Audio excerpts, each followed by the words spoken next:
Thank you, Mr. President.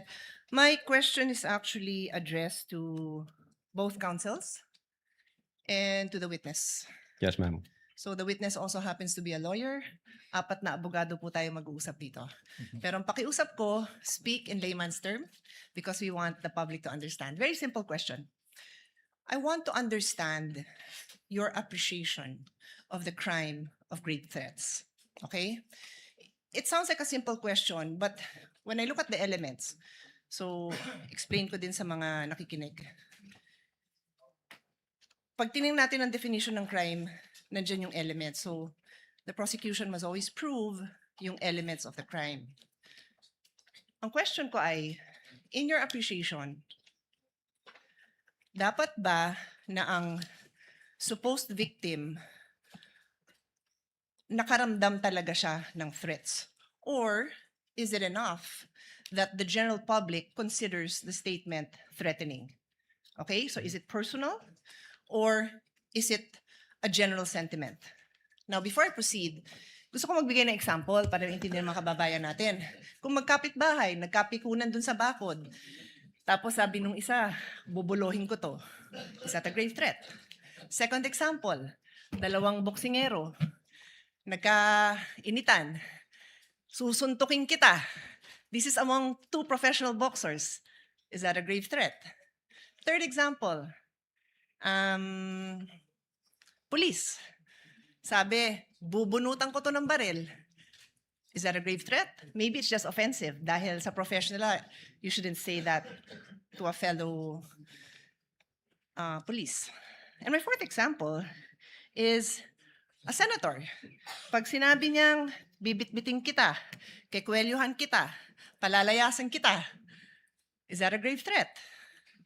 I'll add some details. If that is supposedly addressed to a fellow senator, and she's a female senator like me, na kahit na hindi naman isa hong kilalang runner, marathoner, but a non-violent person, is that a grave threat? Well, I'll just tell you my personal opinion and then I'll tell you now. I felt that was a grave threat.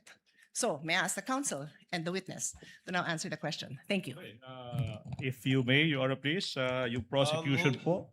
Senator Judge Pia, who do you want to answer first?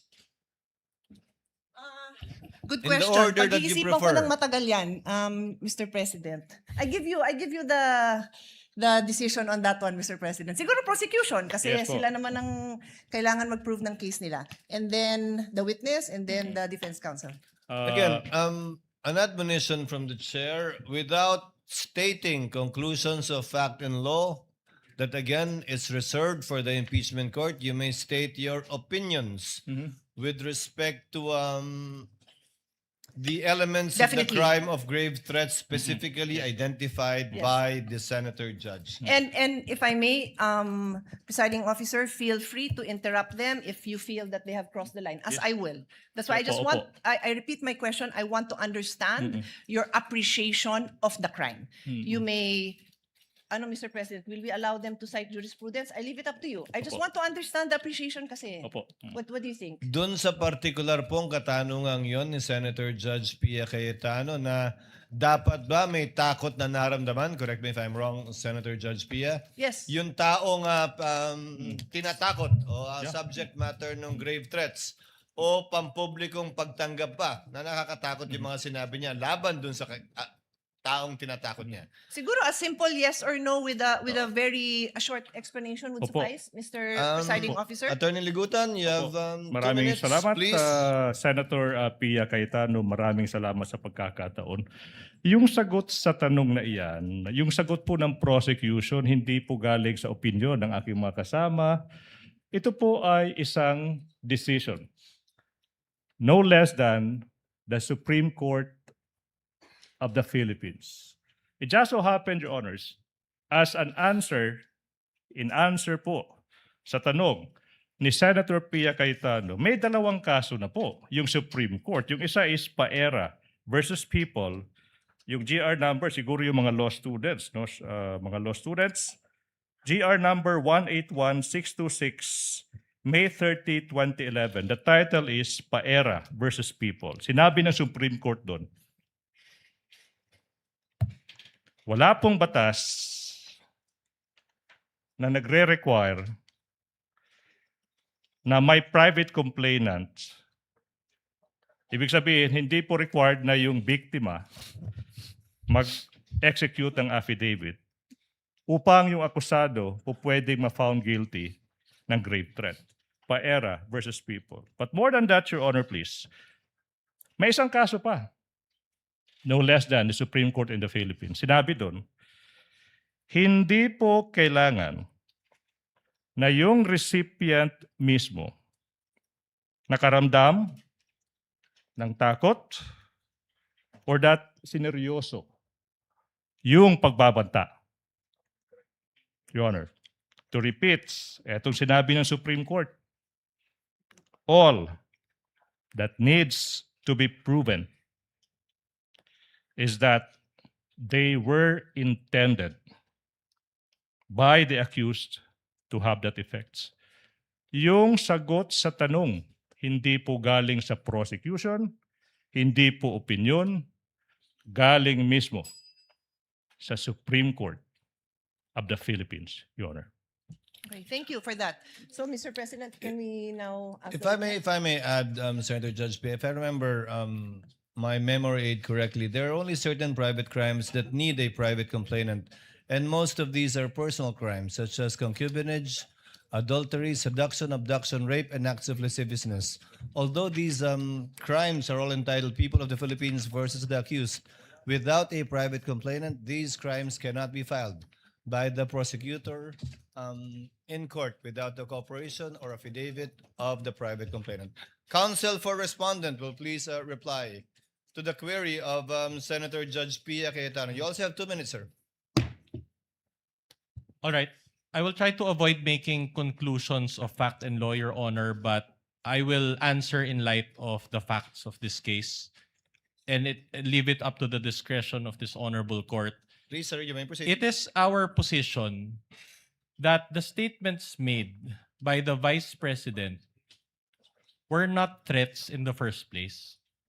That's why we were categorizing it as response, a mere response to a Q&A.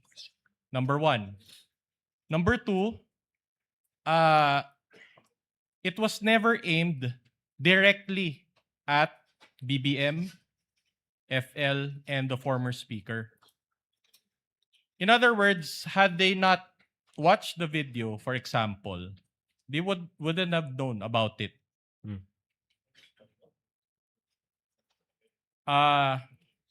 So in other words, Your Honor,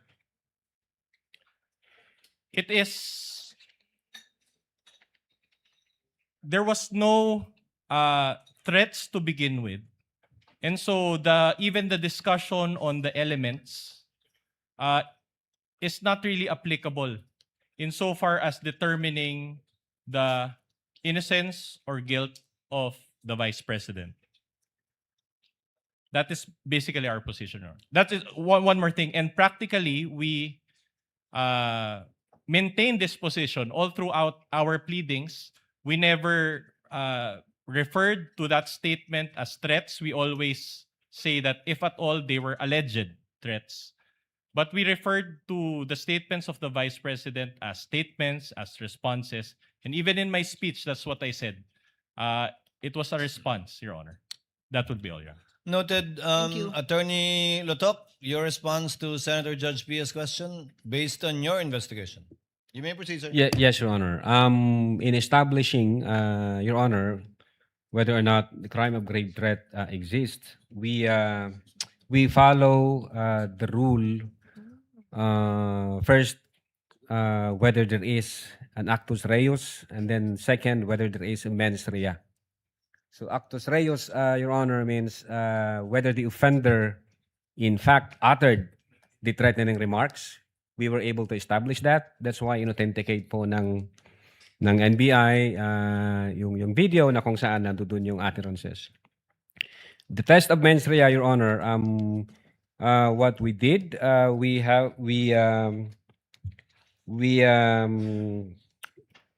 interpret the utterances objectively, and in the light of the circumstances in which they were uttered, in the manner in which those utterances were spoken, the person to whom they were addressed, the utterances were addressed, the relationship between the parties, meaning the offender and the recipients, and then the reactions of the recipients, whether they treat the utterances serious or real. But again, I would agree with what Attorney Ligutan said. In fact, ang basis po namin dyan, yung Garma versus People. Ang isa ho doon sa sinabi ng Garma versus People, hindi ho kailangan na ma-intimidate o itrato ng recipient na seryoso yung threat na yan. Ang sufficient na maipakita lang na yun yung intensyon ng offender, na ma-intimidate at i-treat na seryoso yung utterances or threatening remarks na ginawa niya. Yun po yung naging basihan po namin, Your Honor. I hope that satisfies Senator Judge Pia Cayetano.